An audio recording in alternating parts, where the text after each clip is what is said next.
तर नमस्कार मित्रांनो, मी सुशांत, तुमचं पुन्हा एकदा स्वागत आहे आपल्या BK करिअर अकॅडमीमध्ये. तर विद्यार्थी मित्रांनो, तुम्ही ज्या पद्धतीने आजचा हा व्हिडिओ क्लिक केला असेल, म्हणजे ज्या अर्थी तुम्ही हा व्हिडिओ बघताय, म्हणजेच तुम्ही स्पर्धा परीक्षेच्या रिलेटेड विद्यार्थी आहात किंवा तुमचे कोणीतरी ह्या स्पर्धा परीक्षेच्या क्षेत्रात आहे याचा असा अर्थ होतो. क्लिअर आहे? तर मित्रांनो, आपण आज हे जे लेक्चर करतोय हे इंट्रोडक्शन, बुद्धिमत्ता म्हणजे काय, बुद्धिमत्तेमध्ये काय काय आहे आणि त्याचा उपयोग कुठं कुठं होतो हे आपण आजच्या लेक्चरमध्ये बघणार आहे. तर सर्वप्रथम मित्रांनो, की बुद्धिमत्ता हा विषय म्हणजे मी तर नेहमी असं म्हणजे म्हणजे असं जोकिंगली म्हणत असतो की ज्याला नाही बुद्धीचा पत्ता त्याला नाही येणार बुद्धिमत्ता, किंवा मग इन द आपण जर ते पॉझिटिव्हली घेतलं की ज्याला आहे बुद्धीचा पत्ता तर त्यालाच येणार बुद्धिमत्ता, असं मी नेहमी म्हणत असतो विद्यार्थी मित्रांना. तर असा हा बुद्धिमत्ता हा विषय की हा विषय सर्व स्पर्धा परीक्षांसाठी उपयुक्त आहे. सर्व स्पर्धा परीक्षांसाठी उपयुक्त आहे. अशी एकही एक्झाम नाही की ज्याच्यामध्ये रिझनिंग हा सब्जेक्ट नाही आहे. इवन तुम्ही UPSC सेट घ्या, MPSC सेट घ्या किंवा शिपाईपासून तर पूर्ण UPSCपर्यंत सर्वांना रिझनिंग हा सब्जेक्ट, बुद्धिमत्ता हा सब्जेक्ट असतोच. काय जास्तीत जास्त वेटेज याला दिलेलं असतं. क्लिअर आहे का मित्रांनो? तर मग याच्यामध्ये नेहमी प्रश्न पडतो की नेमकी मग हा प्रश्न भरपूर विद्यार्थ्यांचं म्हणणं असतं की सर हा फार सोपा विषय आहे, मग याच्यात अभ्यास कशाला करायचा. आणि काय असतं माहिती मित्रांनो, प्रत्येक विषयाला एक थोडीशी आपण काय म्हणतो, प्रत्येक विषयाला किंवा एक खोली असते आणि ती खोली आपल्याला तोपर्यंत कळत नाही जोपर्यंत आपण उतरत नाही. क्लिअर आहे का? आता तुम्ही म्हणता की बुद्धिमत्ता हा विषय फार सोपा आहे, तर मग त्याच्यामध्ये पैकीच्या पैकी मार्क का पडत नाही, हा एक प्रश्नच आहे ना. क्लिअर आहे? जर तुम्हाला सोपा जातोय तर मग पैकीच्या पैकी का पडत नाही. क्लिअर आहे? याच्यामध्ये काही उणिवा असतात. उणिवा म्हणजे काय, काही ट्रिक्स असतात, काही वेगळा विचार करण्याची तिथं गरज असते. तो आपण विचार करतो का, त्या पद्धतीने आपण त्या विषयापर्यंत पोहोचतो का, मग आपल्याला ते उत्तर मिळतं का, अशा पद्धतीने आपण हा प्रश्न हा सब्जेक्ट अभ्यासतोय का, हे सर्व प्रश्न मग यामध्ये उपस्थित होतात. आता जर तुम्ही म्हणाल की सर फार सोपा जातो, तर मग एक जनरली मी तोंडी प्रश्न विचारतो, त्याचं तोंडी मला उत्तर द्या. समजा एक बादली भरण्यासाठी, एका विहिरीतून एक बादली पूर्ण भरण्यासाठी 10 फूट चरट लागतं, तर अर्धी बादली भरण्यासाठी किती फूट चरट लागेल? 100% लगेच उत्तर तुम्ही दिलं की 5. सर्वांचं उत्तर आलं 5. ओके, सर्वांचं उत्तर आलं 5 आणि हे 5 उत्तर 100% चुकीचं आहे. बघा, यालाच आपण म्हणतो सिली मिस्टेक. काय होतं, बादली पूर्ण भरण्यासाठी तितकंच दोरी लागते की तितकंच चरट लागतं की जे 10 फूट आहे, आणि बादली अर्धी भरायची असली तरी चरट किती लागणारी? 10 फूट लागणारी. मग विषय होतो इथंच. क्लिअर आहे का? आणि नंतर मग यालाच म्हणतात सिली मिस्टेक. आणि नंतर मग आपण नंतर आपण परीक्षा हॉलच्या बाहेर येतो आणि म्हणतो अरे यार किती सोपं होतं, माझं हे चुकलं. यालाच म्हणतात स्पर्धा परीक्षा आणि यालाच म्हणतात सिली मिस्टेक. अलग लक्षात मित्रांनो? मग या अशा सिली मिस्टेक होतात आपल्याकडून आणि त्यामुळं काय होतं, आपले मार्क जातात आणि 1-2 मार्कावर किती स्पर्धा वाढली हे आपल्याला कळतं आणि त्याच्यानुसार. क्लिअर आहे का? तर आपण मग बघू की स्पर्धा परीक्षेचा मध्ये बुद्धिमत्तेचं काय काम आहे, किंवा मग हा का अभ्यासावा, मला असा प्रश्न पडला आहे. तर भरपूर जणांना प्रश्नही पडला असेल की याचा का अभ्यास करावा. तर सर्वात महत्त्वाचं म्हणजे तुम्ही स्पर्धा परीक्षा करताय तर तुम्हाला रिझनिंग हा विषय का अभ्यास करावा याचं तर उत्तर मिळालं पाहिजे. क्लिअर आहे का? सर्व स्पर्धा परीक्षांसाठी आहे नाही, सर्व परीक्षांसाठी अनिवार्य शब्दाचा अर्थ कळतो का? कंपल्सरी हा विषय आहे. क्लिअर आहे का? कंपल्सरी म्हणजे बघा, आपण जेव्हा फॉर्म भरतो तेव्हा फॉर्ममध्ये असं असतं, पण जेव्हा एखाद्या ठिकाणी स्टार असतं तेव्हा काय, हा जो रकाना आहे तर इथं काहीतरी माहिती भरणं अनिवार्य आहे. जोपर्यंत हे भरत नाही ना तुम्ही, तोपर्यंत तुमचा फॉर्म सबमिट होत नाही. क्लिअर आहे का? त्याच पद्धतीने तुम्ही एखाद्या स्पर्धा परीक्षेचा अभ्यास करताय आणि तुम्ही रिझनिंग हा विषय अभ्यासत नाही आहे, रिझनिंग हा विषय, बुद्धिमत्ता हा विषय जर अभ्यासच करत नाही आहे, तर तुमचं सिलेक्शन होणं ना की बरोबर राहत आहे. क्लिअर आहे का मित्रांनो? बघा, मग आपण सर तुम्ही म्हणाल की सर मग ठीक आहे, सर्व स्पर्धा परीक्षा हा ठीक आहे मान्य, पण मग कोणकोणत्या स्पर्धा परीक्षा आहे? बघा, MPSC. ओके, MPSC मध्ये बघा राज्यसेवा आहे. क्लिअर आहे का? राज्यसेवा आहे. राज्यसेवेला CSATमध्ये रिझनिंग आहे, बरोबर. CSAT हा क्वालिफाईंग विषय आणि क्वालिफाय होण्यासाठी तर रिझनिंग आलीच पाहिजे. क्लिअर आहे का? त्याच्यानंतर PSI, STI, ASO या सर्वांसाठी म्हणजे आपण ज्याला एकत्रित ग्रुप बी कंबाईन म्हणतो, कंबाईन ग्रुप बी याच्यामध्येही 15 ते 20 मार्क मॅथ रिझनिंगला असतात मित्रांनो. आणि ग्रुप बीमध्ये जो याच्यामध्ये जास्त मार्क घेतो ना तर त्याचं सिलेक्शन 100% 90%च्या वरती चान्सेस असतात की त्याचं सिलेक्शन होणारच. कारण मित्रांनो GS GKमध्ये सर्वांना ॲव्हरेज मार्क पडतात. पण हा विषय असा आहे मॅथ रिझनिंग किंवा रिझनिंग घ्या की त्याच्यामध्ये तुम्हाला जर उत्तर आलं ना 100% तुमचं उत्तर बरोबरच असतं जर तुमचं आलेलं उत्तर ऑप्शनमध्ये असेल तर. आलं की मित्रांनो? त्याच्यानंतर आहे UPSC. ओके, UPSCमध्ये काय मित्रांनो, UPSCमध्ये फक्त UPSC म्हणजे आपल्याला फक्त IPS, IAS कलेक्ट आणि IRS एवढंच माहिती नाही. UPSCमध्ये ह्या सिव्हिल सर्व्हिसला आहेच. सिव्हिल सर्व्हिसेसमध्ये आपल्याला रिझनिंग तर आहे, पण त्याबरोबर CDS सिव्हिल सर्व्हिस, ओके, नंतर CDS, नंतर NDA, नंतर असिस्टंट कमांडंट, ओके, अशा विविध स्पर्धा परीक्षांसाठी रिझनिंग फार महत्त्वाचं आहे मित्रांनो. याला फार हलक्यात घेऊ नका, फार महत्त्वाचं आहे मित्रांनो. ओके, त्याचप्रमाणे SSCच्या एक्झाम स्टाफ सिलेक्शन कमिशनच्या याला तर मिनी IAS म्हणतात. मिनी IASमध्ये सुद्धा रिझनिंगचा फार मोठा वाटा आहे. रिझनिंग शिवाय तुम्ही ही परीक्षा पासच होऊ शकत नाही SSC. आणि याला मिनी IAS म्हणतात. मिनी IAS फार सोपा सिलेबस आहे आणि फार म्हणजे याच्यामध्ये कोणकोणते एक्झाम असतात. याच्यामध्ये असतात SSC CGL combine graduate level, जे ग्रॅज्युएट मुलं असतात ज्यांचं ग्रॅज्युएशन कंप्लीट असतं ते हे देतात. नंतर असतात CHSL ज्यांचं 12वी असतं, 12वीपर्यंत शिक्षण झालं असतं ते देतात. नंतर याच्यामध्ये असतं SSC MTS ज्यांचं 10वीपर्यंत शिक्षण झालेलं असतं, मल्टीटास्किंग, तर त्यांना त्यांच्यासाठी ते हे फॉर्म भरतात. क्लिअर आहे का? पण सर्वांसाठी रिझनिंग अनिवार्य असतं मित्रांनो. क्लिअर आहे का? रिझनिंग अनिवार्यच असतं. क्लिअर आहे का? त्याचप्रमाणे बँकिंगमध्ये तर किती महत्त्वाचा वाटा आहे रिझनिंगचा. तुम्ही जर लायब्ररीमध्ये गेले तर सारखे पोरं जे मुलं बसले विद्यार्थी असतात ते सारखे रिझनिंगचाच विषय सोडवत असतात. रिझनिंग वगैरे मॅथ वगैरे कंटिन्यू तेच सोडवत असतात. क्लिअर आहे का? मग त्यामुळं बँकिंगमध्ये फार महत्त्वाचा आहे या सब्जेक्टचा. त्याच्यानंतर रेल्वे घ्या. रेल्वेमध्ये RRB, क्लिअर आहे का, NTPC या सर्वांसाठी रिझनिंग फार महत्त्वाचं आहे. पोलीस भरती घ्या. ओके, पोलीस भरतीमध्ये अजून तर इंग्लिश नाही आहे पण रिझनिंग आहे, मॅथ आहे, या सर्व गोष्टी फार महत्त्वाच्या आहे मित्रांनो तुम्हाला जर स्पर्धा परीक्षांमध्ये यशस्वी व्हायचे असेल तर. त्याचप्रमाणे सर्व म्हणजे एकही विषय नाही, मी तुम्हाला सांगितलं नाही की असं एकही स्पर्धा परीक्षा नाही ज्याच्यामध्ये रिझनिंग हा विषय विचारला जातो. पण इतकंच काय, आता जे कोणी IT इंजिनियर वगैरे असतील किंवा जे मल्टीनॅशनल कंपन्यांमध्ये काम करत असतील त्यांनासुद्धा माहिती आहे की ITत एंट्री करण्यासाठी एखाद्या MNC मध्ये जाण्यासाठी सर्वात महत्त्वाचं असतं की ती एक ॲप्टी नावाची टेस्ट असते. या ॲप्टीमध्ये सुद्धा काय असतं, रिझनिंग असतं. आलं मित्रांनो? रिझनिंग बुद्धिमत्ता. बघा, रिझनिंग बुद्धिमत्ता हे प्रत्येक ठिकाणी असतं म्हणजे असतं. तुम्ही दैनंदिन जीवनातही बुद्धीच्या जोरावरच कोणताही निर्णय घेत असतात, बरोबर आहे ना? बुद्धीच्या जोरावर निर्णय घेत असतो. मग बुद्धीच्या जोरावर निर्णय घेताना विचारशक्ती, विश्लेषण क्षमता वाढते, बरोबर आहे? ह्या विषयामुळं म्हणजे रिझनिंगचा अभ्यास केल्यामुळं फक्त मार्कच नाही वाढते तर विचारशक्ती आणि आपली विश्लेषण क्षमतासुद्धा वाढते मित्रांनो. क्लिअर आहे का? त्याच्यामध्ये मग तर्कशक्ती, निर्णय क्षमता आणि समस्या सोडवण्याची गती सुधारते. तुम्ही म्हणाल सर हे सगळं ठीक आहे पण मग हे आपल्या एक्झामला दिलं काय आहे आपल्या एक्झामला? तर मित्रांनो विचार करा की एखादा जे आपण बघा वेगवेगळ्या प्रकारचे वेगवेगळे मोर्चे आंदोलनं नेहमी होत असतात. क्लिअर आहे का? आणि हा समाज किंवा ते पर्टिक्युलर जे कोणी असतील ते नेहमी आंदोलन घेऊन किंवा मोर्चे घेऊन कुठं जातात?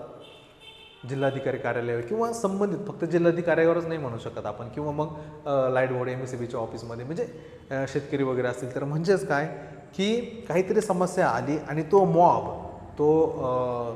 त्या संबंधित कर्मचाऱ्यांकडे गेला, संबंधित अधिकाऱ्यांकडे गेला तर काय होतं, मग त्या संबंधित अधिकाऱ्यांना योग्य त्यांच्याशी विचार विनिमय करून योग्य निर्णय घ्यावा लागतो. योग्य निर्णय घ्यावाच लागतो, पण काय मर्यादित वेळेत आणि कसा योग्य निर्णय घेण्याची कला, हे सर्व याच्यामुळे येतं. कशामुळे? रिझनिंगच्या अभ्यासामुळे. का? कारण कमीत कमी वेळेत आपण म्हणतो ना डिसिजन मेकिंग, तो पण याचाच पार्ट आहे डिसिजन मेकिंग. फक्त डिसिजन घ्यायचा नाही तर त्याच्यावर अंमल करून तो योग्य असला पाहिजे. क्लिअर आहे का? आता कळलं की तुम्हाला की स्पर्धा परीक्षांसाठी IAS IPS कलेक्टर वगैरे सर्व स्पर्धा किंवा पोलीस भरती घ्या, PSI STI सर्वांना हा विषय का महत्त्वाचा आहे की म्हणजे बघा मार्क तर मिळताच आहे, पण तुमच्या मार्क तर मिळतातच आहे, पण तुम्हाला तुमच्या बुद्धीची पण वाढ होती. क्लिअर आहे का? म्हणून तुम्ही मगाशी म्हटलो ना की असेल बुद्धिमत्ता, असेल बुद्धीचा पत्ता तरच तुम्हाला येईल बुद्धिमत्ता. क्लिअर आहे का? आलं का? समजलं का याच्यामध्ये काय? सर्वात महत्त्वाचं काय? मर्यादित वेळेत योग्य निर्णय घेण्याची कला. परीक्षा व आयुष्यात दोन्ही ठिकाणी उपयुक्त. समजलं का मित्रांनो? बघा सर्वात म्हणजे काय, जास्त गुण मिळवण्याची संधी. एकदा तुमचा हा सिलेबस कंप्लीट झाला, एकदा तुम्हाला कळलं की कसं सोडवायचं आहे, त्याच्यानंतर प्रश्न चुकत नाही. रिझनिंगचे प्रश्न तुलनेने पटकन सोडतात, हे तर अगदी तुम्हाला पण मान्य आहे. मग काय होतं, जे पटकन सुटतंय मग त्याचा जर आपण थोडासा आणखीन अभ्यास केला तर ते 100% क्लिअर होईल ना. ते 100% क्लिअर होईल. 100% क्लिअर झालं म्हणजे त्याचे मार्क जाणार नाही म्हणजे तुलनेत आपल्याला जास्त मार्क पडतील. आपल्याला जास्त मार्क पडले तर आपण कॉम्पिटिशनमध्ये राहू. कॉम्पिटिशनमध्ये असलं म्हणजे आपलं सिलेक्शन लवकर होईल. आलं लक्षात? मग जर 100% येणारच आहे, हे जर 100% येतच आहे, हे इतकं अनिवार्य आहे, तर मग याला सोडून का झालं आहे? याला सोडून चालणार आहे का? नाही. मग याचा अभ्यास केलाच पाहिजे, करावाच लागेल आणि करणारच आहे आपण. तुम्ही फक्त आमच्यासोबत राहा. क्लिअर आहे का? तर मग आपण बघू की याच्यामध्ये नेमकी आता सर आम्हाला कळलं अभ्यास का करावा. मग अभ्यास का करावा हे कळलं, पण अभ्यास म्हणजे सर याच्यामध्ये आहे काय काय तर आपण बघू. हा सिलेबस, याचा अभ्यासक्रम नेमकी कसा आहे. तर मग पुढच्या स्लाईड्समध्ये बघा याचा अभ्यासक्रम.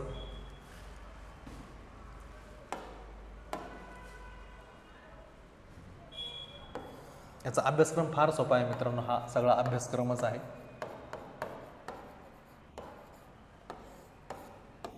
सिलेबस आहे हा. याच्यामध्ये सिरीज आहे. सिरीजमध्ये काय येतं सर? नंबर सिरीज, नंतर अल्फाबेट सिरीज आणि नंतर वर्ड सिरीज. क्लिअर आहे का? नंबर सिरीजमध्ये काय, समजा मूळाक्षर दिले 3, 5, 7, 11, तर मग विचारतं की प्रश्नचिन्हाच्या जागी काय येणार आहे. अशा पद्धतीने वेगवेगळ्या याच्यामध्ये ऑपरेशन असतात. कधी असं ऑपरेशन असतं, कधी कधी 5चा गॅप असतो, 5, 10, 15, कधी कधी 2.5चा गॅप असतो, 2.5, 5, 7.5, तर मग पुढं काय येईल. असे वेगवेगळ्या पद्धतीचे ऑपरेशन असतात जे आपण जेव्हा हे ॲक्च्युअलमध्ये सुरुवात करू तेव्हा मी जस्ट थोडीशी सांगतो याच्यामध्ये काय काय आउटलाईन सांगतो. त्याच्यानंतर अल्फाबेट सिरीजमध्ये काय करतात, जेव्हा अल्फाबेटवर प्रश्न येतात, समजा असं विचारलं जातं की ZY X आणि ZY X आणि इथं मग देतात 22. तर मग काय होतं अल्फाबेट सिरीजमध्ये ना विद्यार्थी काय करतात माहिती आहे का, जेव्हा अल्फाबेट सिरीज असा नावाचा आता मागं 1 जूनला पेपर झाला होता, त्याच्यामध्ये काहीतरी प्रश्न होता, तर सर्व मुलांनी काय केलं होतं ABCD असं पूर्ण लिहून झेडपर्यंत लिहिलं. त्यांच्या डोक्यावर 1, 2, 3, 4 असे 26पर्यंत आकडे दिली. क्लिअर? आणि एक नाव होतं उत्कर्ष नाव होतं असं काहीतरी, याचे काहीतरी समथिंग काहीतरी त्यांनी बेरीज दिलेली होती. मग काय केलं मुलांनी सर्वांनी यूचा नंबर 21, टीचा नंबर 20, केचा नंबर 11, एचा नंबर 1, एसचा नंबर 19 आणि एचचा नंबर 8 अशा सर्वांची बेरीज करून ते आलं. मग ते येतं का नाही हे आधी चेक केलं आणि त्याच्यानंतर त्यांनी विचारलं होतं उन्नती असंच काहीतरी समथिंग होतं. आणि मग याचं काय करायचं होतं. मग मुलांनी काय केलं, आधी याला चेक केलं, मग जो काही बेरीज येते ती चेक केली की नाही ती आली, आणि नंतर उन्नती चेक केलं. मग परत यू घेतला, एन घेतला, ए घेतला, टी घेतला, आय घेतला. म्हणजे हे झालं काय रे, हे ABCD पासून झेडपर्यंत लिहिलं. क्लिअर आहे का? हे सर्व तुम्ही लिहिण्यामध्ये वेळ वाया घातला. आपण नेहमी विद्यार्थ्यांना सांगत असतो बघा, हे लक्षात कसं ठेवायचं असतं की अल्फाबेट सिरीजमध्ये समजा मी घेतला यम हा किती नंबरला आहे हे आपण पटकन सांगू शकत नाही. मग तुम्ही काय करता, ABCD असं लिहित बसा, याच्यात वेळ वाया घालवतात. क्लिअर आहे का? मी विद्यार्थ्यांना कसं सांगतो, रिझनिंगमध्ये कसं सांगतो की एमला मी उलटा केला, कसा केला, असा केला, म्हणजे तिनासारखा झाला. इथं एक किती आला 13, एम किती नंबरला आहे 13. सेम तसं मी डब्ल्यू लिहिला, एम लिहिला 13 नंबरला. ओके, तसंच मी डब्ल्यू लिहिला, हा डब्ल्यू उलटा आहे, मी परत त्याला असा इकडे करून लिहिला आणि 2 लिहिला. किती एम किती नंबरला आला. त्याचप्रमाणे एच, हा एच मला कशाप्रमाणे दिसतोय रे, हा एच मला कॅल्क्युलेटरमधल्या 8 प्रमाणे दिसतोय का, मग मी एच किती नंबरला आहे 8 आहे. त्याचप्रमाणे यल आहे, एलमध्ये काय आहे रे, यल कसा लक्षात ठेवायचा, हे तुम्ही सगळं ABCD करून लिहित बसू नका. क्लिअर आहे का.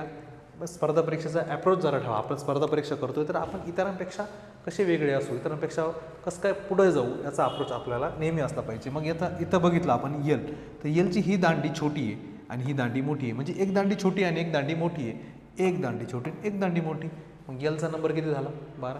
आता आपण अशा पद्धतीने जर रिजनिंगमध्येच जर लॉजिक लावलं, लॉजिक अँड रिजनिंग आपण त्याला म्हणतो, रिजनिंगमध्येच जर लॉजिक लावून आपण जर सगळं सोडवलं तर लक्षात राहील ना. हे पाठ करण्याची गरज आहे का. आता तुम्हाला जरी विचारलं की यलचा नंबर काय, तर तुम्ही पटकन सांगाल की यल म्हणजे एक दांडी छोटी एक दांडी म्हणजे 12. त्याचप्रमाणे जर व्ही किती, आता तुम्हाला जर मी अचानक विचारलं व्ही किती, तर तुम्ही काय कराल, ABCDEFG असेल की तुम्ही ते ॲबॅकस प्रमाणे त्या फॉर्मप्रमाणे करत बसाल. तर तसं करायचं नाही. आता व्ही इथं कसं एक दांडी छोटी आणि एक दांडी मोठी होती, एक मोठा एक छोटा केला आपण. क्लिअर. त्या पद्धतीने इथं बघा व्हीमध्ये काय, दोन्ही दांड्या समान, दोन्ही दांड्या समान आहे का नाही, किती सोपं आहे. ह्या प्रकारे आपण असं सगळं व्यवस्थित लक्षात ठेवतो. क्लिअर आहे का. ओके, हे झालं अल्फाबेट सिरीज, वर्ड सिरीज, त्याच्यामध्ये ABCD वगैरे हे त्याचप्रमाणे आहेत. ॲनॉलॉजी आहे, समानता आहे, त्याच्यानंतर क्लासिफिकेशन, वन मॅड आउट, हे सगळे याचेच पोटे. वन मॅड म्हणजे काय, की आपण काय म्हणतो स्कॉलरशिपमध्ये बघायचो की गटात न बसणारे शब्द, हे आपण बघायचो. नंतर याच्यामध्ये अजून एक महत्त्वाचा प्रकार आहे, बँकिंगला सर्वात जास्त विचारला जातो, जो कोडिंग डिकोडिंग. MPSCमध्ये प्रत्येक वर्षी याच्यावर प्रश्न असतो. नंतर ब्लड रिलेशन, नातेसंबंध. क्लिअर आहे. नातेसंबंध हे तर आपल्या घरातलेच प्रश्न असतात. तो याचे पप्पा, मग तो याचे मामाची मुलगी, ते अशा प्रकारचे प्रश्न विचारले जातात. म्हणजे मी तुझा कोण, तो माझा कोण, हम आपके हे कोण, हम आपके हे कोण. क्लिअर आहे का. हे अशा पद्धतीने प्रश्न विचारले जातात. यामध्ये पण आपण फार चांगल्या पद्धतीने शिकतो की पुरुष असेल तर आपण चौकोन वापरतो, स्त्री असेल तर गोल वापरतो. क्लिअर आहे. जर हे दोघं भाऊ बहीण असेल तर आपण त्यांच्यामध्ये बरोबरचं चिन्ह वापरतो. जर हे एकमेकांचे नवरा बायको असतील, कटकट असेल, आपण नेहमी लक्षात ठेवलं की गुणिले नवरा बायको आले तर आपण काय करतो, ते कटकट म्हणजे गुणिले या चिन्हाने दाखवतो. क्लिअर आहे. हे आपण हे सगळ्या गोष्टी बघितल्या. हे आपण ह्याच पद्धतीने हे पूर्ण टॉपिक आपण ह्याच पद्धतीने बघणार आहोत. त्याच्यानंतर हे डायरेक्शन टेस्ट, दिशा. हे दिशामध्ये सर्वात महत्त्वाचं राईट आणि लेफ्ट सर्वात महत्त्वाचं आहे, आणि सर्वात महत्त्वाचं दिशा. क्लिअर आहे का. त्याच्यामध्ये समजा ए हा एका घरापासून निघाला, पूर्वेकडे निघाला, पूर्वेकडे निघाला, तिथून उत्तरेकडे, तिथून उजवीकडे वळाला. आता तो पूर्वेकडे निघाला म्हणजे चेहरा त्याचा पूर्वेकडे होता, म्हणजे उजवीकडे, तो उजवीकडे वळाला तिथून म्हणजे उजवी बाजू, मग त्याची उजवी बाजू इकडं. नंतर तो परत डावीकडे वळाला, तो परत इथून डावीकडे वळाला म्हणजे डावीकडे वळाला, मग त्याची डावी बाजू ही आली. क्लिअर आहे. तिथून परत तो डावीकडे वळाला. आता इथून जर परत तो डावीकडे वळाला, असा वळाला, तर विचारलं की आता त्याचा चेहरा कोणत्या दिशेला आहे. तर बघा, तो इकडे निघाला म्हणजे पूर्वेकडे होता, इकडे तोंड म्हणजे पूर्वेकडं, इकडे तोंड म्हणजे ही पूर्व, तर मग ही कोणती दिशा आली, उत्तर. मग आत्ता त्याचा चेहरा कोणत्या दिशेला आहे, तर उत्तर दिशेला आहे. एक अशा प्रकारचे प्रश्न विचारतात. किंवा मग अजून याच्यामध्येच काय करतात, ह्याच्यामध्येच तुम्हाला हे देतात, मीटरमध्ये गेला किंवा किलोमीटरमध्ये गेला, इकडं असं येतात की तो इथून निघाला. क्लिअर आहे का. आणि आपल्या घरापासून दक्षिणेकडे 3 मीटर गेला. ओके, तिथून तो डावीकडे वळाला आणि 4 मीटर गेला. ऑब्वियसली की तो 4 मीटर गेला. क्लिअर आहे का. आणि नंतर विचारतात की आता तो मूळ स्थानापासून ज्याला पासून प्रत्यय लागतो तिथून बघायचं असतं, मूळ स्थानापासून कोणत्या दिशेला आहे, म्हणजे ह्या स्थानापासून तो इकडे कोणत्या दिशेला आहे आणि किती अंतरावर आहे. किती अंतरावर म्हणजे काय करायचं राहतं, आपल्याला कमीत कमी अंतरावर काढायचं असतं. क्लिअर आहे. आता मूळ दिशेपासून कोणत्या अंतराला आहे आपल्याला काढण्यासाठी आपण काय करतो, बघतो, अरे जर इथं होता आणि हा दक्षिणेला चालत गेला होता म्हणजे ही बाजू दक्षिण. क्लिअर आहे. म्हणजे ही बाजू आली पूर्व, ही उत्तर. तर मग आपल्याला हे माहिती दक्षिण आणि पूर्वच्या मध्ये कोणती असते रे, आग्नेय. म्हणजे तो कोणत्या दिशेला आहे तर आग्नेय. आणि किती अंतरावर आहे तर आपल्याला हे पायथागोरस प्रमेयाने सोडवता येतं. पण मी नेहमी सांगत असतो की हे उदाहरणं पायथागोरस प्रमेयाने सोडवायचे नाही.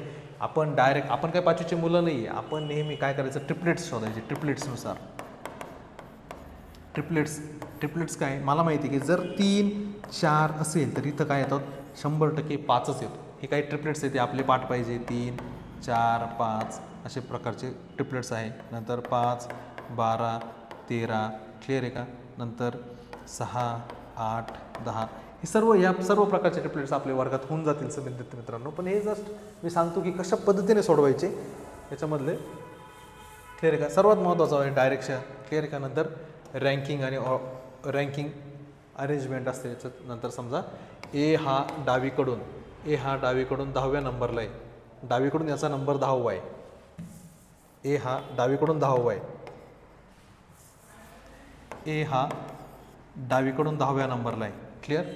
डावीकडून 10वा ही लेफ्ट बाजू, आणि ए हाच ए उजवीकडून 12व्या नंबरला आहे. तर विचारलं आहे वर्गात एकूण मुलं किती.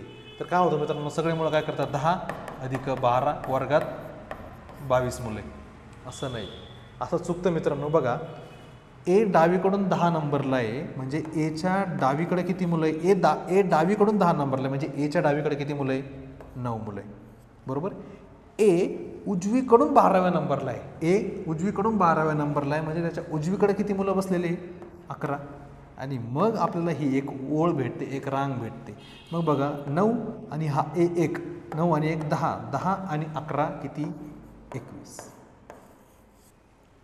का मित्रांनो, हे असं सोडायचं असतं. किंवा याला एक फॉर्म्युला पण आहे, left plus right -1 is equal to T. लेफ्टपासून किती नंबरला येतो, 10, राईटकडून किती आहे, 12 वजा 1 बरोबर टोटल 10 आणि 12 22, 22 वजा 1 21 बरोबर टोटल. आलं का मित्रांनो. मग आपण हा 1 मायनस वजा 1 का करतो, कारण 10 हा डावीकडून पण मोजला जातो आणि ए हा डावीकडूनही मोजला जातो या 10मध्ये, आणि ए हा या 12मध्ये पण मोजला जातो, म्हणजे तो ए डबल मोजला जातो. आपल्याला कोणत्याही रांगेमध्ये मोजण्यासाठी प्रत्येक व्यक्ती एकदाच मोजावी लागते, म्हणून मग आपल्याला -1 करावा लागतो. क्लिअर आहे का मित्रांनो. हे असं आपण फार सोप्या पद्धतीने याला जातो. याच्यामध्ये पण वेगवेगळे टाईप आहेत, आपण प्रत्येक टाईपला कव्हर करतो, ते पण ट्रिक्सनुसार. ओके. त्याच्यानंतर सर्वात महत्त्वाचं आहे सिलोलिझम. सिलोलिझमला मराठीत म्हणतात समवाक्य. समवाक्य याच्यामध्ये काय असतं मित्रांनो, याच्यामध्ये तुम्ही प्रश्न बघितले असतात की सर्व मांजरी कुत्रे आहेत, काही कुत्रे डुकरे आहेत, अशी या पद्धतीने तुम्ही डायग्राम काढले असेल, क्लिअर आहे का. हे सर्व यामध्ये येतात. आणि त्याचं म्हणजे याला 2 पण कन्सेप्ट आहे की याला आपण एक डायग्रामनुसार सोडवू शकतो, किंवा मी एक कन्सेप्ट, एक 100-50 कन्सेप्ट, 100-50 पण एक कन्सेप्ट या पद्धतीने पण शिकवू शकतो. क्लिअर आहे का. जे बँकिंगचे मुलं आहे, जे जास्त हार्ड लेवलला क्वेश्चन सोडवतात, ते ही मेथड जास्त वापरतात, कारण ह्या मेथडमध्ये कन्फ्युजनचं प्रमाण जास्त असतं. क्लिअर आहे की मित्रांनो. त्याच्यानंतर आपण बघू decision making and course of action. हे तुम्हाला मगाशी सांगितलं की डिसिजन मेकिंग मुळात हा सब्जेक्ट टाकलेला आहे, मुळात हा पोर्शन टाकला. याचा अर्थच काय की जो कोणी अधिकारी आहे त्याला डिसिजन मेकिंग, जो नंतर जाऊन अधिकारी बनेल, तर डिसिजन मेकिंग त्याचं स्ट्रॉंग पाहिजे. क्लिअर का. कमी वेळात योग्य निर्णय घेणे, कॉज अँड इफेक्ट, त्याचे परिणाम वगैरे, हे सगळं आपल्याला अभ्यासाचं आहे मित्रांनो. क्लिअर आहे का. त्याच्यानंतर आपण पुढं बघितलं तर त्याच्यानंतर आपला अजून सिलेबस त्याच्यामध्ये येतं आपल्याला ही figure series. Okay. Figure series म्हणजे काहीतरी असं दिलेलं असतं की समजा असं दिलं आहे, क्लिअर, नंतर असं दिलं आहे, हे असं आहे, नंतर असं आहे, नंतर असं आहे, तर विचारतील का इथं काय आहे. क्लिअर आहे का. बघा, मग आपण इथं बाण तर सर्वांचे बाण वरती आहे, पण हे जे आडवे बाण आहे तर बघा इथं झाला, म्हणजे तो काय असा वाढत जातो आहे, म्हणजे नंतरची स्टेप राहील ती अशीच राहील. क्लिअर आहे का. अशीच राहील, सरळ राहील, आणि फक्त असं आडवा जाईल, कारण हा वरती जाईल. क्लिअर आहे का. अशा पद्धतीने. त्याच्यानंतर मिरर आणि वॉटर इमेजेस फार महत्त्व. आपण दैनंदिन जीवनात जेव्हा आपण स्वतःला आपल्याला बघतो, आपण मिररमध्ये बघतो, तुम्ही मला बघताय, आपण मिररमध्ये बघतो, तेव्हा काय होतं रे, तेव्हा आपलं डोकं खाली जातं आणि पायावर जातात, बरोबर नाही. मिररमध्ये बघताना आपलं काय होतं, बाजू बदलतात म्हणजे काय, डावी बाजू उजवीकडे जाते आणि उजवी बाजू डावीकडे येते. आणि त्याच प्रकारे आपल्याला ते मिररमध्ये शोधायचं असतं की एक फिगर देतात आणि ती फिगर पर्यायापैकी मिररमध्ये कशी दिसेल, आरशामध्ये कशी दिसेल हे आपल्याला काढायचं असतं. सेम तसंच वॉटर इमेजेसमध्ये मिरर इमेजेसमध्ये काय होतं, डावी बाजू उजवी बाजू बदलते. तर वॉटर इमेजेसमध्ये काय होतं, डावी बाजू डावीकडे राहते, उजवी बाजू उजवीकडेच राहते, पण बदलतं काय, बदलतं टॉप अँड बॉटम बदलतात. Okay. Paper cutting and folding आपल्याला आकृती दिली जाते. आकृती देताना त्यामध्ये त्यांनी घड्या करून दिलेल्या असतात आणि त्याला काही कट केलेल्या असतात किंवा फक्त साधारण घड्या केलेल्या असतात आणि आपल्याला इमेजिंग करावं लागतं की ती जी घडी आहे, तो पेपर आहे, तो असा पूर्ण उलगडल्यानंतर कसा दिसेल. तर त्याचा अभ्यास आपल्याला फोल्डिंग अँड कटिंगमध्ये करतो. फार मजेशीर टॉपिक आहे हा, फार मजा येते. क्लिअर आहे का. त्याला एक हे असतं. नंतर एम्बेडेड फिगर्स म्हणजे अशा काही लपलेल्या फिगर्स असतात, ते शोधायचे असतात. पॅटर्न ऑफ कम्प्लिशन हे असतात. क्यूब अँड डाईस आहे. क्यूब अँड डाईस पण फार महत्त्वाचा आहे आणि आयोगाचा फार आवडतीचा टॉपिक हा cube and dice. Cube and डाईसमध्ये नेहमी काय विचारतात की ऑपोजिट वाले विचारतात. म्हणजे समजा मी जर एक्झाम्पल घेतलं की हे 2 डाईस काढले मी. ओके. हे 2 डाईस काढले आणि इथं 1 2 3 आणि 1 3 आणि 4 असे दिले आणि जर विचारलं की 2च्या अपोजिट काय, 2च्या अपोजिट काय असं विचारलं, 2 डाईस दिलेले आणि विचारलं त्यांनी की 2च्या अपोजिट कोणती संख्या. आता 2च्या अपोजिट कोणती संख्या हे आपल्याला माहीत असण्यासाठी आपल्याला हे माहिती आहे की 2 डाईसमध्ये जर 2 कॉमन संख्या असतील. आता याच्यामध्ये मी जर बघितलं या 2 डाईसमध्ये तर कॉमन काय, 1 आणि 3 इथेही कॉमन आहे, 1 आणि 3 इथेही कॉमन आहे. जेव्हा डाईसमध्ये 2 कॉमन मिळतात ना, तेव्हा जे उरतात ना, आता याच्यात 2 उरले आणि इथं 4 उरले, तर हे 2 आणि हे 4 हे नेहमी एकमेकांच्या अपोजिट असतात. हे आपण म्हणजे या अशा छोट्या ट्रिक्स आहे, फार महत्त्वाच्या आहे. म्हणजे जास्त डोक्याला ताण न देता या गोष्टी शिकतो. त्याचप्रमाणे काउंटिंग फिगर्समध्ये आपल्याला ट्रायंगल्स मोजायला लावतात, चौकोन मोजायला लावतात, आयत मोजायला लावतात, गोल मोजायला लावतात, अर्धवर्तुळ मोजायला लावतात. असे वेगवेगळ्या प्रकारचे मोजा. आता मी एक उदाहरण घेतो इथं की ट्रायंगल आहे. हे ट्रायंगल आहे आणि ह्या ट्रायंगलमध्ये असे काही त्यांनी हे दिले. क्लिअर आहे. आणि विचारलं की याच्यामध्ये एकूण किती ट्रायंगल आहे, मी अजून एक काढतो, किती ट्रायंगल आहे. तर ऑब्वियसली आपण साधी गोष्ट काय करतो की 1 2 3 आणि 4 6. तर काय करायचं, फक्त बेसला नंबर देऊन घ्यायचे 1 2 3 4 आणि यांची साधारण बेरीज करायची. 4 आणि 3 7, 7 आणि 3 10. म्हणजे ह्या पूर्ण ट्रायंगलमध्ये किती ट्रायंगल आहे बघा. हा पूर्ण एक मोठा ट्रायंगल तर आहेच, पण छोटे पण आहे. हे छोटे मोठे मिळून पण काही आहेत बघा, हे असे पण आहे. तर हे सगळे टोटल किती होतात, हे सगळे 10 ट्रायंगल. क्लिअर आहे का मित्रांनो. त्याच्यामध्ये समजा मी परत हेच फिगर अशी काढली आणि ही अशी काढली. क्लिअर. तर मगाच्याच पद्धतीने 1 2 3 आणि 4. क्लिअर आहे का. आणि परत इथं वरती दिलं, इथं पण बेस मिळाले ना आपल्याला. 1 2 आणि 3, 3 आणि 2 5 आणि 1 6. म्हणजे वरती मला मिळाले 6 ट्रायंगल्स आणि 4 आणि 3 7 आणि 3 10 आणि खाली मिळाले 10. म्हणजे टोटल किती मिळाले, 10 आणि 6 16 ट्रायंगल मला याच्यात मिळाले. अशा आपण सर्व याच्या ट्रिक्सने अभ्यास करणार आहोत रिझनिंगमध्ये, त्याच्यामध्ये काउंटिंग फिगर्समध्ये. ओके. म्हणजे त्याच्यामध्ये मग ट्रायंगल झाले, ट्रायंगलचं उदाहरण बघितलं. त्याच्यानंतर मग चौकोन झाले, आयत झाले, असे वेगवेगळे प्रकार. तर त्याच्यामध्ये सिटिंग अरेंजमेंटमध्ये काय असतं, सिटिंग अरेंजमेंटमध्ये 2 प्रकारचे असते, एक रेषीय आणि एक सर्क्युलर म्हणजे वर्तुळाकार. एक रेषेमध्ये काय होतं, मुलं अशा पद्धतीने बसलेले असतात, 1 2 3 4 असे बसलेले असतात. असंच प्रश्नानुसार व्हेरी करतात की त्यांचे चेहरे कुठे, त्यांचे चेहरे उत्तरेकडे असेल तर वरती, दक्षिणेकडे असेल तर खाली. अशा पद्धतीने विचारतात कोण कोणाच्या डाव्या बाजूला, कोण कोणाच्या उजव्या बाजूला, सगळ्यात उजवीकडे कोण, सगळ्यात डावीकडे कोण, अशा प्रकारचे प्रश्न असतात.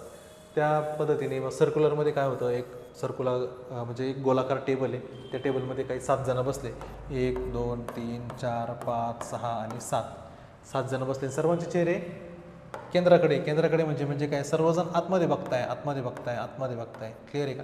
मग यांच्यामध्ये काय होतं की याची ही राईट बाजू, याची ही लेफ्ट बाजू, हा पण आतमध्ये बघतोय, म्हणजे याची ही लेफ्ट बाजू, ही राईट बाजू, हे तर कळलं पाहिजे. हे गोष्टी महत्त्वाच्या असतात इथं. तर सेम समजा हा इकडचा, जर हा बाहेर बघतोय तर मग याचं लेफ्ट राईट चेंज होतं. आता हा बाहेर बघतोय, तिकडं बघतोय, म्हणजे राईट त्याची ही आहे आणि लेफ्ट त्याचा हा आहे. क्लिअर का. यावर आपल्याला प्रश्न येतात. क्लिअर आहे का. त्याच्यानंतर शेड्यूल प्रॉब्लेम्स, हे पण फार सोपं आहे. डाटा सफिशियन्सी झालं, परत इनपुट आउटपुट, या गोष्टी फार सोप्या आहे मित्रांनो. नंतर इनइक्वलिटीज, याच्यामध्ये अजून असतं की दिनदर्शिका, नंतर घड्याळ, हे क्लॉक, हे सर्व याच्यामध्ये येतात. क्लिअर की मित्रांनो. इनइक्वालिटीजमध्ये सर्व भरपूर जणांना अवघड जातं, पण आपल्याला हे माहिती आहे की A is greater than B greater than C is equal to D असं आलं आणि तुम्हाला निष्कर्ष दिला आहे की A greater than C, 2 C greater than A आणि तिसरं आहे A is equal to D. तर मग आपण कसं सोडवतो हे भरपूर मग विद्यार्थ्यांना अवघड जातं. अवघड का जातं की ते विद्यार्थी काय करतात, याच्यात व्हॅल्यू ठेवतात, काही नंबरिंग देतात. नंबरिंग म्हणजे काहीतरी व्हॅल्यू ठेवतात, हा 10 आहे तर हा 8 आहे, हा 6 आहे तर हा. आता हे उदाहरण मी मुळात सोपं घेतलं, पण जेव्हा ते याच्यामध्ये असं विचारतात, असं करतात ना, तेव्हा ते जास्त कन्फ्युजन जातं. तर त्या टायमाला आपण एक सोपंच असतं की समजा आपण निष्कर्ष म्हणतो माझ्याकडे बघा, हे आपण फार सोप्या पद्धतीने शिकतो मित्रांनो. एकडून सीकडे जाता येतं का सर्वात महत्त्व आपण हे बघतो, कारण आपण एक गेट नावाची कन्सेप्ट शिकलो आहे. गेट म्हणजे काय, इकडनं हा गेट ओपन आहे आणि इकडनं हा क्लोज आहे. क्लिअर आहे काय, दिसतंय ना, हा गेट ओपन आहे, हा इकडनं क्लोज आहे. म्हणून बघा एकडून सीकडे जाता येतं का, गेट ओपन आहे ना याच्याकडे, मग आपण याच्याकडून याच्याकडे बघणार, एकडून सीकडे जाता येतं का. तर आपण बघितलं अरे ए पासून सी पर्यंत जायला सगळीकडे गेट ओपन आहे, ओके जाता येतं. नंतर मी विचार करणार चिन्हाचा. हे चिन्ह एकटं आहे आणि हे एकटं चिन्ह म्हणतं भाई मी अकेला हूँ और अकेला ही काफी हूँ. म्हणजे काय, मी एकटा आहे आणि मी कमीत कमी एकदा आलंच पाहिजे. म्हणजे ए पासून सी पर्यंत जाताना हे चिन्ह कमीत कमी एकदा आलंच पाहिजे. ए पासून सी पर्यंत जाताना कमीत कमी एकदा आलंय का रे, हां कमीत कमी एकदा आलंय. याचा अर्थ जास्तीत जास्त किती वेळा चालतं, पण कमीत कमी एकदा आलंच पाहिजे. मग इथं आलंय का, हो आलंय, म्हणून हा निष्कर्ष बरोबर. आता बघा सीकडून एकडे जाता येतं का, सीकडून एकडे जाता येतात का, इकडं सीकडून एकडे जाता येत नाही. इथं गेट बंद आहे, क्लोज आहे, म्हणून हा निष्कर्ष चुकीचा. आणि ए इज इक्वल टू डी असं कुठेही दिसतं का, हे असं एक्झॅक्ट इथं कुठे आहे का, नाही आहे, म्हणून हा निष्कर्षही चुकीचा. म्हणजे मग पर्यायामध्ये उत्तर असेल की फक्त एक निष्कर्ष बरोबर, तर मग आपलं उत्तर हेच राहील. असं अशा पद्धतीने त्याचप्रमाणे आपण दिनदर्शिका वगैरे हे फार सोप्या पद्धतीने आपण शिकवतो. घड्याळही त्याचप्रमाणे आपण बघतो. घड्याळामध्ये काय होतं, तासकाटा मिनिटकाटा एक वेळ देतात, तासकाटा आणि मिनिटकाटा यांच्यामधला आपल्याला कोन काढायचा असतो. क्लिअर आहे का, तो कोन काढायचा. कधी कधी असं होतं की कोन देतात आणि आपल्याला किती वाजलेले ते काढायला लावतात. मग कधी कधी बंद पडलेलं घड्याळ देतात. बंद पडलेलं घड्याळ म्हणजे खराब झालेलं घड्याळ, ते दर तासाला 10 सेकंद पुढे जातं किंवा 10 सेकंदाला मागे जातं. तर मग इतक्या वेळेस 30 तास झाले तर मग ते घड्याळात ॲक्च्युअल वेळपेक्षा किती पुढं जाईल किंवा मागे पडेल, अशा पद्धतीचे उदाहरणं यामध्ये आपण बघतो. तर हा होता एक जनरल आउटिंग ऑफ फिगर्स. त्याचे थोडंसं मी समजून सांगण्याचा प्रयत्न केला आणि फार सोपा सिलेबस आहे आणि त्याहीपेक्षा सोप्या आपल्या ट्रिक्स आहेत, त्याहीपेक्षा सोप्या आपल्या शिकवणं आहे मित्रांनो. तर मित्रांनो या विषयाला अजिबात घाबरून चालणार नाही आणि फार सोप्या पद्धतीने गमतीदार पद्धतीने तुम्हाला विषयावर शिकवण्यात येईल. आलं मित्रांनो. तर मित्रांनो आजचं हे आपलं इंट्रोडक्शन लेक्चर होतं. तर तुम्हाला कसं वाटलं हे कमेंटमध्ये नक्की कळवा आणि चॅनलला लाईक करा, शेअर करा आणि सबस्क्राईब करा. धन्यवाद.